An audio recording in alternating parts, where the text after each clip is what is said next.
জলবায়ুর ভয়াবহ প্রভাব, সবচেয়ে ঝুঁকিতে বাংলাদেশ সহ উন্নয়নশীল দেশগুলো।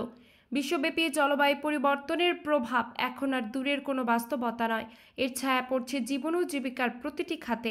বিশেষ করে অনুন্নত ও উন্নয়নশীল দেশগুলোর সবচেয়ে বেশি ঝুঁকিতে। পরিবেশের ভারসাম্য নষ্ট হওয়ার পাশাপাশি জনস্বাস্থ্য, কৃষি ও অর্থনীতিতেও পড়ছে তীব্র আঘাত।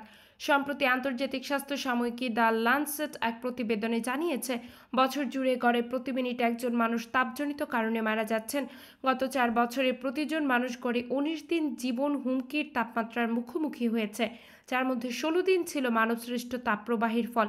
শুধু 2024 সালেই উচ্চ তাপমাত্রার কারণে বিশ্বে 63,900 কোটি কর্মঘণ্টা নষ্ট হয়েছে, যা উন্নয়নশীল দেশগুলোর জিডিপিতে প্রায় 6% ক্ষতির সমান।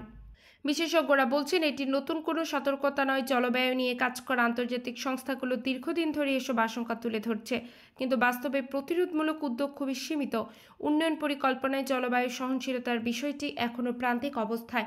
বাংলাদেশের ক্ষেত্রেও চিত্র ভিন্ন নয়। জলবায়ু পরিবর্তনের সবচেয়ে ঝুঁকিপূর্ণ দেশগুলোর তালিকায় অন্যতম হলেও রাজধানী ঢাকা থেকে শুরু করে চট্টগ্রাম, খুলনা, রাজশাহী কিংবা কক্সবাজার, কোনো শহরের মাস্টার প্ল্যানে জলবায়ু অভিযোজনকে গুরুত্ব দেওয়া হয়নি।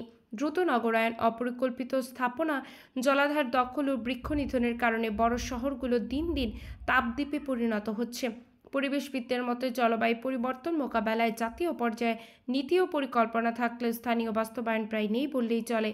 অথচ দেশের ভৌগোলিক অবস্থান ও ঘনবসতির কারণে ক্ষতির মাত্রা এখানে সবচেয়ে ভয়াবহ।